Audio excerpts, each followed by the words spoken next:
સરખેજ પોલીસની બાજ નજર અને સતર્કતાના કારણે એક હત્યાનો ગંભીર ગુનો ઉકેલાયો છે।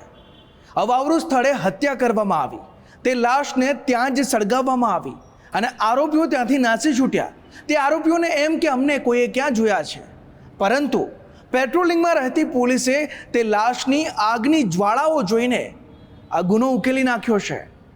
તે કોની હત્યા કરવામાં આવી, તે જે હત્યા કરી તે આરોપીઓ કોણ હતા, તે જુઓ ધ ક્રાઇમ સ્ટોરીના આ ખાસ અહેવાલમાં।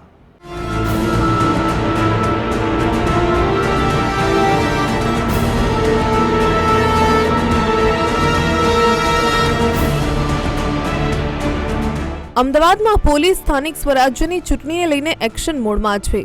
અમદાવાદની હદમાં આવતા છેવાડાના વિસ્તારો સુધી દિવસ રાત રાઉન્ડ ધ ક્લોક પેટ્રોલિંગ કરવાની વરિષ્ઠ પોલીસ અધિકારીઓએ સૂચના આપી છે। સરખેજ પોલીસ સ્ટેશનની પેટ્રોલિંગ ટીમે હત્યાનો એક ગંભીર ગુનો ઉકેલી દીધો।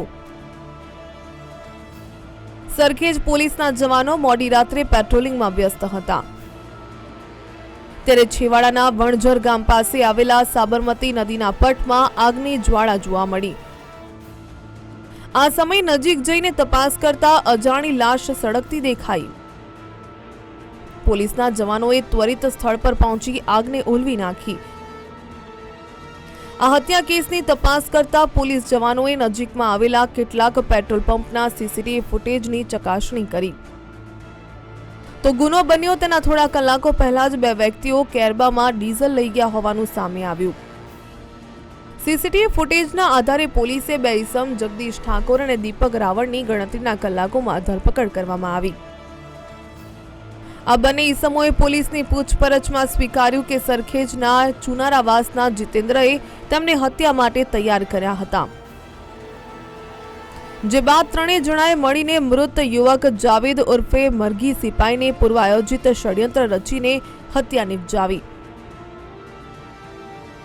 જીતેન્દ્રને શંકા હતી કે મૃતક રિક્ષા ચાલક જાવેદ સિપાઈ પોલીસનો બાતમીદાર છે, જેથી જગદીશ ઠાકોર અને દીપક રાવળ ધોળકાથી પેસેન્જરના સ્વાંગમાં રિક્ષામાં બેસીને વણઝર ગામ આવ્યા, તો રસ્તામાં વચ્ચેથી મુખ્ય ષડયંત્રકાર જીતેન્દ્ર પણ બેસી ગયો। ત્રણેય અવાવરૂ સ્થળે લઈ જઈ છરીના ઘા ઝીકી જાવેદની હત્યા કર્યા બાદ લાકડા તેમજ નજીકના પેટ્રોલ પંપથી ડીઝલ લાવીને લાશને સળગાવીને ફરાર થઈ ગયા। પેટ્રોલિંગ દરમિયાન સરખેજ પોલીસ સ્ટેશનની એક ટીમ જૂના વણઝર નદીને પટમાં વિસ્તારમાં હતી। એ દરમિયાન એને એક સળગતી હોય એક લાશ જોવામાં મળી હતી અને તે જે જાહેરાત કર્યા પછી એમાં આકસ્મિક મોત એડી દાખલ થયેલી હતી અને એડીની તપાસ દરમિયાન એમાં સરખેજ પોલીસ સ્ટેશન અને એલસીબી ઝોન 7ની જુદા જુદા ટીમ એની ઇન્વેસ્ટિગેશનમાં લાગી ગઈ હતી તરત જ। તે પછી ડૉક્ટરશ્રીની ઓપિનિયન મારફતે એમાં કાલ સાંજે મર્ડરની એફઆઈઆર દાખલ થયેલી હતી અને એમાં સરખેજ અને એલસીબી ઝોન 7ની ટીમની કાર્યમાં હતી અને તે પછી એક પેટ્રોલ પંપમાંથી સીસીટીવી ફૂટેજ મેળવ્યા હતા। તે પછી એલસીબી ઝોન 7ની ટીમે સીસીટીવી ફૂટેજમાંથી એક ઈસમ દીપક નામને એની ઓળખાણ કરી હતી, જો ડીઝલ ત્યાંથી પરચેસ કરતા હતા અને તે પછી ડીઝલ પરચેસ કરતા દીપકને પૂછપરછમાં બીજા બે આરોપી જીતેન્દ્ર ઉર્ફ જીતુ અને જગદીશનો ધરપકડ કરેલી હતી। સરખેજના ચુનારાવાસમાં રહેતા જીતેન્દ્ર અને મૃતક જાવેદ ઉર્ફે મરઘી સિપાઈ વચ્ચે અગાઉ પણ બોલાચાલી અને મારામારી થઈ હતી। જીતેન્દ્રને શંકા હતી કે મૃતક જાવેદ પોલીસનો બાતમીદાર છે અને તેની ગેરકાયદે પ્રવૃત્તિઓ અંગેની જાણ પોલીસને કરતો હતો। આ અનૈતિક પ્રવૃત્તિઓમાં નડતા જાવેદનો કાયમી કાંટો કાઢી નાખવાનું નક્કી કરાયું। આ હત્યાકાંડના મુખ્ય ષડયંત્રકાર જીતેન્દ્ર ચુનારા વિરુદ્ધ ખેડાના માતર પોલીસ સ્ટેશનમાં પ્રોહિબિશનમાં ગુનો દાખલ થયેલો છે, જેથી બાતમી જાવેદે ખેડા પોલીસને આપી હોવાની જીતેન્દ્રને શંકા હતી, જ્યારે હત્યામાં મદદગારી કરનારા જગદીશ ઠાકોર અને દીપક રાવળનો કોઈ ગુનાહિત ભૂતકાળ ન હોવાનું સામે આવ્યું છે।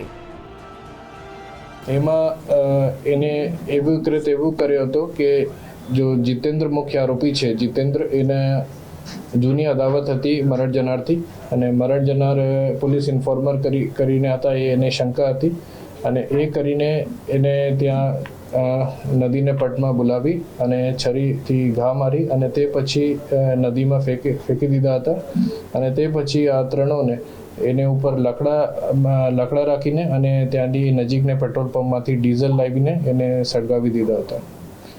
એમાં મરણ જનાર જો છે એ જાવેદ ઉર્ફ ઇકબાલભાઈ શેખ છે અને એ ઓટો ચલાવતા હતા અને એના ઓટો રિક્ષા ત્યાંથી લઈને એ પલડી કકરેજ ત્યાં એને રિક્ષા પર સળગાવી દીધા હતા. એ ત્રણોની ધરપકડ થઈ ગઈ હતી અને અત્યારે તપાસ ચાલુ છે.